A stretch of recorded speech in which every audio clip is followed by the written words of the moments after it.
Good afternoon, my dear brothers and sisters. One of the points of the gospel is, for Jesus, the sons or the children of the kingdom do not pay taxes because the children of the kingdom are free. Only the slaves pay taxes.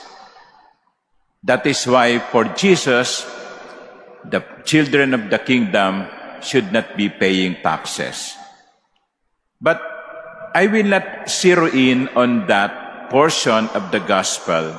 Rather, I invite you to reflect this afternoon on the words of Jesus that say, but that we may not offend them, go to the sea, drop in a hook, and take the first fish that comes up. Open its mouth, and you will find a coin. Then use that to pay our taxes. The phrase that we may not offend them. In some other translation, it goes like this, that we may not scandalize them. Nang sa ganon, hindi natin sila maiskandalo. Nang hindi tayo maging dahilan ng kanilang pagkakasala. My dear brothers and sisters, it's a very important point. It is good to remind ourselves that we are responsible for one another. That my action, my words, may lead others to sin. And that will be a great responsibility on my part. Ganun din po kayo.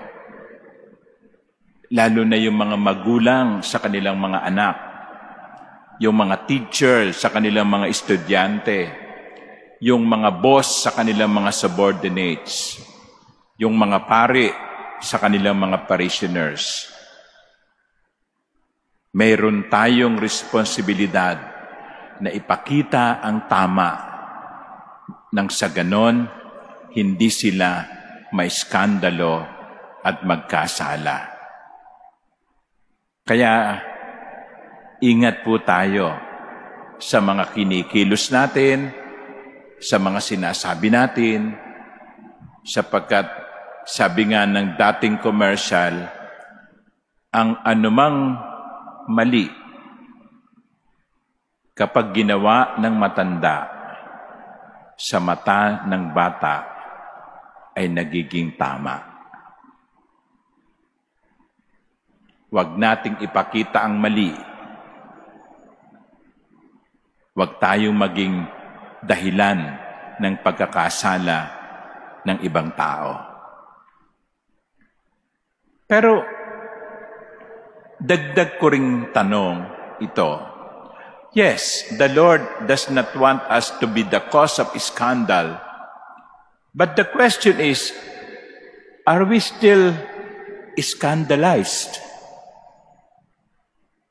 Nai-iskandalo pa ba tayo? Alam niyo, nung bata-bata pa ako, yung lolo ko, minsan na pag-uusapan namin yung mga politiko, sabi niya, nung panahon ni Quirino, President Quirino, inabot niya yon, pero hindi ko yan, 1950s yata si Quirino. Sabi niya, nung nangangampanya siya, isang issue na ginamit sa kanya ay ito ng kanyang mga kalaban, na siya daw ay mayroong gintong arinola. Gintong arinola. O, gininto ang arinola. Alam niyo ng arinola, no? Okay? Malaking iskandalo na yon. Imagine, isang politiko, merong gintong arinola. Ngayon, nalalaman natin na nawawala yung 125 billion hindi na yata tayo naiiskandalo. Do you know, no, that every year, 30% of our national budget goes to corruption? 30%. That's the latest that I know, no? Baka nag-ano na. Pero, parang sa marami sa atin, wala lang. Talagang ganyan eh. Hindi na ba tayo na iskandalo? Kapag nalaman natin yung isang kaibigan natin o kasama sa opisina, merong kinakasama, may number 2. Kilala natin ang asawa, kilala natin ang pamilya, kilala din natin yung kirida. Naiiskandalo pa ba tayo? Kapag yung kasama natin sa opisina ay gumagawa ng kalokohan, naiiskandalo pa ba tayo?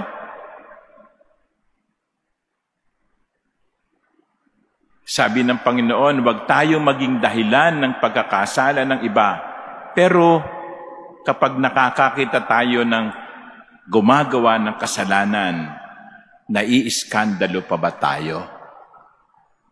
O baka masyado na tayong naging tolerant? Ha? Pare-pareho naman yan eh. Pare-pareho naman silang magnanakaw. Pare-pareho naman silang nangangaliwa. Pare-pareho naman ganyan. Ganyan talaga ang buhay. No? And that, I think, is more dangerous when we have lost our sin, our sense of sin, and what is wrong has been accepted as something right. Mga kapatid, ang mali ay mali kahit na marami ang gumagawa nito. At ang tama ay tama kahit nag-iisa kang gumagawa nito. Let us bring back, let us bring back to our society the sense of decency. Let us bring back in our lives the sense of propriety.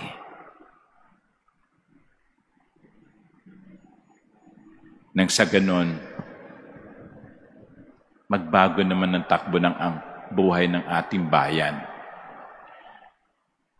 Alam niyo, nabanggit ko na ito minsan pero ulitin ko rin. One time, hindi ko naman napanood sa Showtime, nabasa ko lang sa Facebook.